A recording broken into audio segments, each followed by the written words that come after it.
Live cities के night bulletin दिन भर बिहार में आपका स्वागत है। मैं गरिमा भारती। आज के इस बुलेटिन में बिहार की कई जरूरी खबरें हैं। सबसे बड़ी खबर बिहार विधानसभा से। 17वीं विधानसभा का पहला 5 दिवसीय सत्र आज से शुरू हो गया। बिहार के दोनों डिप्टी सीएम के साथ नवनिर्वाचित विधायकों ने शपथ ली। प्रोटेम स्पीकर जीतन राम मांझी ने शपथ दिलाई। 50 से अधिक बाकी बचे विधायक कल मंगलवार को शपथ लेंगे। बुलेटिन में आगे यह भी बताएंगे कि शपथ ग्रहण में हिंदुस्तान बनाम भारत को लेकर नया बखेड़ा खड़ा हो गया। ओवैसी की पार्टी के विधायक अख्तरुल इमान ने यह बखेड़ा खड़ा किया।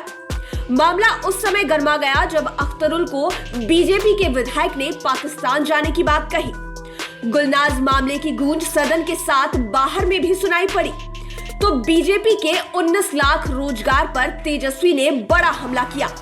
न्यूज बुलेटिन में आगे बताएंगे बिहार में कहां भगवान को लग गई सर्दी, पहनना पड़ रहा है स्वेटर और टोपी। तो उधर कोरोना संकट के बीच राहत की खबर भी है। तो आइए अब जानते हैं खबरें विस्तार से। 17वीं विधानसभा के पहले सत्र का आगाज आज से हो गया। इस शीतकालीन सत्र को काफी संक्षिप्त रखा गया है। 27 नवंबर को इसका समापन होगा।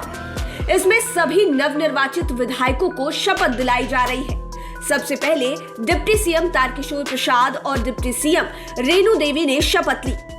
उसके बाद विजय कुमार चौधरी ने शपथ ली। पहले दिन 191 विधायकों को प्रोटेम स्पीकर जीतन राम मांझी ने शपथ दिलाई। बाकी बचे विधायक कल मंगलवार को शपथ लेंगे।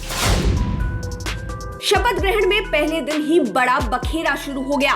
मामला हिंदुस्तान बनाम भारत का हो गया। काफी बवाल भी मच गया। एआईएमआईएम प्रमुख असदुद्दीन ओवैसी के विधायक ने उर्दू में शपथ लेने के दौरान हिंदुस्तान शब्द बोलने से इनकार कर दिया। विधायक अख्तरुल इमान अपनी जिद पर अड़े रहे और उन्होंने भारत शब्द बोलकर ही अपनी शपथ पूरी की। एआईएमआईएम के विधायक अख्तरुल इमान के हिंदुस्तान शब्द बोलने पर आपत्ति के बाद यह पूरा मामला सियासी हो गया। इसे लेकर उस समय मामला गर्मा गया जब बीजेपी विधायक नीरज कुमार बबलू ने पलटवार करते हुए कहा कि जिन्हें हिंदुस्तान बोलने में दिक्कत है वे पाकिस्तान चले जाएं। ऐसे लोगों को भारत में रहने का कोई हक नहीं है। बाद में अख्तरुल इमान ने कहा कि गुलनाज मामले को दबाने के लिए भारत व हिंदुस्तान वाले मामले को सत्ता पक्ष तूल दे रहा है। महागठबंधन के नेता तेजस्वी यादव ने नीतीश सरकार पर फिर से हमला बोला है। आज पहले दिन विधानसभा की कार्यवाही समाप्त होने के बाद उन्होंने मीडिया से बातचीत की। उन्होंने नीतीश सरकार को चेताते हुए कहा कि अगर एक माह के अंदर बिहार में 19 लाख बेरोजगारों को रोजगार नहीं मिला तो जन आंदोलन होगा। सड़कों पर 1.5 करोड़ लोग के साथ वे खुद उतरेंगे। तेजस्वी ने यह भी कहा कि जेडीयू सत्ता में चोरी से आई है। राजद सबसे बड़ी पार्टी बनी तो नीतीश कुमार की पार्टी बिहार में तीसरे नंबर पर पहुंच गई। उन्होंने नीतीश कुमार को चैलेंज करते हुए कहा कि डिप्टी सीएम रहते मेरे ऊपर अगर कोई आरोप लगा तो वो सिद्ध करे। इंटरनेशनल शूटर श्रेयसी सिंह पहली बार चुनाव जीतकर बिहार विधानसभा पहुंची है। उन्होंने सोमवार को मीडिया से कहा कि जमुई की जनता ने मुझे यहां तक पहुंचाया है। उनकी सेवा के लिए मैं हमेशा आगे रहूंगी। जिस तरह मैंने शूटिंग में भारत का नाम रोशन किया उसी तरह आगे भी मैं काम करूंगी और बिहार का नाम देश दुनिया में रोशन करूंगी। मंत्री पद के सवाल पर श्रेयसी ने कहा कि पूरी उम्मीद है कि मुझे मंत्रिमंडल में शामिल किया जाएगा। कोरोना संकट के बीच अब बिहार में डेंगू भी डराने लगा है। खासकर पटना में यह तेजी से पांव फैला रहा है। सरकारी आंकड़े बताते हैं कि राजधानी पटना में 250 के करीब मरीजों का आंकड़ा पहुंचने वाला है। अभी यह आंकड़ा 235 के पास है। डॉक्टरों की माने तो यही स्थिति रही तो फिर प्रॉब्लम बढ़ जाएगी। आंकड़े बताते हैं कि पूरे बिहार में 350 से अधिक डेंगू के मामले सामने आए हैं। लेकिन खास बात यह है कि इसमें एक भी प्राइवेट अस्पताल व निजी लैब शामिल नहीं है। डेंगू के खौफ के बीच एक राहत वाली खबर भी है। जहां एक ओर देश के दूसरे राज्यों में कोरोना का संक्रमण तेजी से बढ़ रहा है, वहीं बिहार में कोरोना वायरस की दूसरी लहर की आशंका कम दिखाई दे रही है। प्रदेश में संक्रमितों की मृत्यु दर 0.5% और स्वस्थ होने वालों की दर 97.12% है। विधानसभा चुनाव, दिवाली और छठ महापर्व के बाद कोरोना संक्रमितों की संख्या में गिरावट बनी हुई है। बिहार से बाहर जाने वालों की तुलना में वापस लौटने वालों की संख्या कम है। स्वास्थ्य विभाग के प्रधान सचिव प्रत्यय अमृत जिलों में प्राप्त फीडबैक की लगातार समीक्षा कर रहे हैं। वहीं स्वास्थ्य मंत्री मंगल पांडे ने भी कहा है कि कोरोना की स्थिति पर डॉक्टरों की टीम लगातार निगरानी कर रही है। यह सुखद है कि बिहार में रिकवरी रेट 97% से अधिक है। कोरोना के बढ़ते संक्रमण को लेकर बच्चों को स्कूल जाने के लिए अभी और इंतजार करना पड़ेगा, क्योंकि बिहार में अभी स्कूल नहीं खुलेंगे। बिहार सरकार ने यह स्पष्ट कर दिया है कि कोरोना के कारण सूबे में स्कूलों को बंद ही रखा जाएगा। शिक्षा मंत्री अशोक चौधरी ने कहा कि कोरोना संक्रमण को लेकर पहले से बंद प्राथमिक और मध्य स्कूलों को खोलने को लेकर सरकार अभी कोई जल्दबाजी में नहीं है।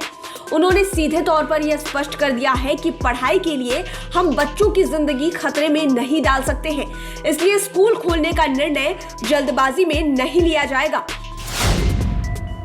अब आपको बताते हैं क्राइम से जुड़ी खबरें। खगड़िया में घरेलू विवाद के बाद शिक्षक भाई की हत्या कर दी गई।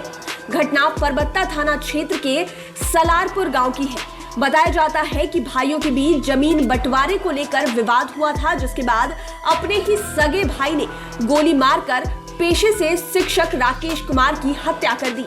घटना के बाद परिजनों में कोहराम मच गया। पुलिस ने बताया कि पोस्टमार्टम के बाद मृत व्यक्ति का शव परिवार को सौंप दिया गया है। राकेश कुमार गांव के पास ही उदयपुर मिडिल स्कूल में पोस्टेड थे। पटना में उस समय अफरा तफरी मच गई जब बीजेपी नेता की गाड़ी से बड़ा हादसा हो गया। बताया जाता है कि सोमवार को एग्जीबिशन रोड चौराहे पर बीजेपी नेता की गाड़ी ने एक युवक को कुचल दिया। घटना में युवक गंभीर रूप से घायल हो गया। इसके बाद पुलिस ने उसी गाड़ी से घायल को इलाज के लिए अस्पताल में भर्ती कराया। घटना में आक्रोशित स्थानीय लोग बीजेपी नेता की गाड़ी रोककर हंगामा करने लगे। कुछ लोगों ने ड्राइवर के साथ मारपीट भी की। इस दौरान एग्जीबिशन रोड चौराहे पर थोड़ी देर के लिए जाम लग गया। पुलिस ने मौके पर पहुंचकर आक्रोशित लोगों को समझा बुझाकर शांत करवाया, तब जाकर जाम खत्म हुआ। मौसम धीरे धीरे करवटें बदल रहा है। ठंड ने बिहार में भी दस्तक दे दी है। खासकर गया में ठंड का एहसास कुछ ज्यादा ही है। तभी तो यहाँ भक्तों के साथ साथ उनके भगवान को भी ठंड लगने लगी है। तस्वीरों में आप देख सकते हैं कि सर्दी के कारण गया के गोरैया मठ में भगवान का पहनावा बदल गया है। यहाँ राधे कृष्ण, जगन्नाथ और सुभद्रा देवी की स्थापित मूर्तियों को स्वेटर और ऊनी टोपी पहनाई गई है। इतना ही नहीं, शाम होते ही उन्हें कंबल भी ओढ़ाए जाते हैं। मठ के पुजारी का कहना है कि ऐसी परंपरा पिछले कई वर्षों से चली आ रही है। यहाँ गर्मी के दिनों में एसी चलाया जाता है और ठंड के दिनों में शाम होते ही भगवान को कंबल और स्वेटर पहनाया जाता है। उन्होंने यह भी बताया कि गोरैया मठ में माघशीर्ष शुक्ल पक्षी षष्ठी में भगवान को गर्म पानी से अभिषेक किया जाता है और गर्म दूध का भोग भी चढ़ाया जाता है। लाइव सिटीज के नाइट बुलेटिन में फिलहाल इतना ही। अगर आपने अब तक हमारे चैनल को सब्सक्राइब नहीं किया है तो सब्सक्राइब करें और लेटेस्ट अपडेट्स के लिए फेसबुक पेज को जरूर लाइक करें। धन्यवाद।